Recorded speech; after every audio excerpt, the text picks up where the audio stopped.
Hello friends, welcome to my channel. இன்றைக்கி நம்ம கற்பூரவள்ளி துளசி ரசம் எப்படி பண்ணுறதுன்னு பார்க்கலாம். இது குழந்தைங்களுக்கு கோல்ட் காஃப் இருக்க டைமில் நல்ல மெடிசனாக நம்ம கொடுக்கலாம். பெரியவங்களும் சாப்பிடலாம். இதை நம்ம மருந்தாக சாப்பிடாம ரசமாக வச்சு சாப்பிட்டா குழந்தைங்க விரும்பி சாப்பிடுவாங்க. இப்போது கற்பூரவள்ளி துளசி எடுத்துக்கலாம். இதான் என்னோடய கற்பூரவள்ளி செடி. அது பக்கத்தில் துளசி செடி இருக்குது. இப்போ 2 கற்பூரவள்ளி இலை எடுத்துக்க போகிறேன். ஒரு 4 துளசி எடுத்துக்க போகிறேன்.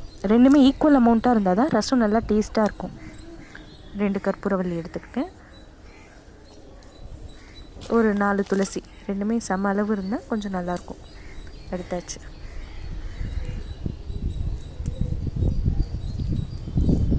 இப்போ இதை நம்ம அரைச்சிடலாம். இப்போ அரைக்க என்னென்ன வேணும்னு நான் சொல்கிறேன். கற்பூரவள்ளி இலை, கொஞ்சம் துளசி, 3 பல் பூண்டு. இப்போ இதை நான் அம்மியில் தான் அரைக்க போகிறேன். உங்கள்கிட்ட குட்டி உலக்க இருந்துச்சுன்னா நீங்கள் அதுலேயும் யூஸ் பண்ணிக்கலாம். என்கிட்ட அது இல்லாததுனால நான் இப்போ அம்மியில் உங்களுக்கு அரைச்சி காமிக்க போகிறேன். இதை நைஸாக அரைக்கணும்னு இல்லை, கொஞ்சம் குறைன்னு அரைச்சாலும் பரவாயில்ல. அம்மியில் அரைச்சா அந்த டேஸ்ட் இன்னும் நல்லா கிடைக்கும் உங்களுக்கு. அரைச்ச உடனே உங்களுக்கு ரொம்ப கொஞ்சம் தான் கிடைக்கும். குழந்தைக்குன்றதுனால நான் கொஞ்சமாக ஆட் பண்ணுறேன். பெரியவங்களுக்குனா நீங்கள் நிறைய கூட சேர்த்துக்கலாம். ரசம் வைக்க என்னென்ன வேணும்னு சொல்கிறேன். அரைச்சி எடுத்த விழுது, 2 பீஸ் தக்காளி, கொத்தமல்லி, மஞ்சத்தூள், பெருங்காயம், ஒரு சின்ன துண்டு புளி, ரசப்பொடி, சீரகம், கடுகு, உளுத்தம் பருப்பு, உப்பு, காஞ்ச மிளகா.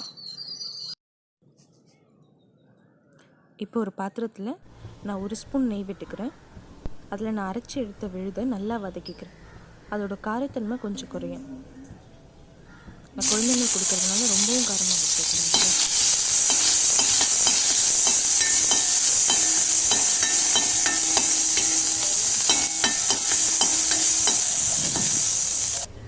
இப்போ இதே பாத்திரத்தில் நான் தாளிச்சிக்கிறேன். தாளிக்க ஒரு கரண்டி நல்லெண்ணெய் எடுத்திருக்கேன். இதில் கடுகு, உளுத்தம்பருப்பு, காஞ்ச மிளகா, பெருங்காயம் 4த்தையும் போட்டு நல்லா தாளிச்சிக்கிறேன்.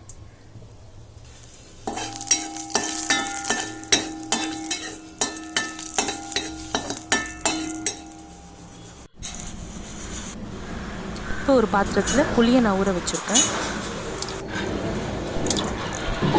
நல்லா கரைச்சி ஊறினதுக்கப்புறம் இதில் நான் கட் பண்ணி வச்சுருக்க தக்காளி, கொத்தமல்லி, அரைச்சி எடுத்த விழுது, மசாலாஸ் எல்லாத்தையும் நான் ஆட் பண்ணிக்கிறேன்.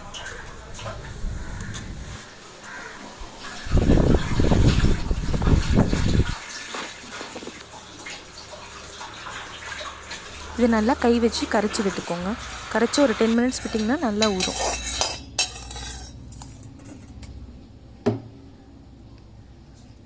இப்போ இதில் நான் தாளித்து வச்சுருந்ததெல்லாம் ஆட் பண்ணிக்கிறேன்.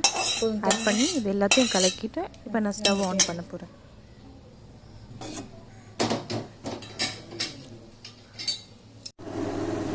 ரசம் எப்போவுமே நல்லா கொதிச்சிருச்சுன்னா ஒரு மாதிரி கசப்புத்தன்மை வந்துடும். அதனால் நுர விட்டு கொஞ்சம் கொதிக்க ஆரம்பிக்கிற ஸ்டேஜில் நம்ம ஆஃப் பண்ணிடணும். அப்போ தான் ரசம் நல்லா டேஸ்ட்டாக கிடைக்கும். இந்த ரசத்தை நீங்கள் வாரத்தில் ஒரு தடவை கூட வைக்கலாம். அவ்வளோ நல்லது உடம்புக்கு. இப்போ லைட்டாக நுர விட ஆரம்பிச்சிருக்கு. இப்போ நான் சிம்மில் வைக்கிறேன். நல்லா கொதிக்க ஆரம்பிச்சிருச்சு. அவ்வளோதான், நம்ம ரசம் ரெடி ஆகிடுச்சு.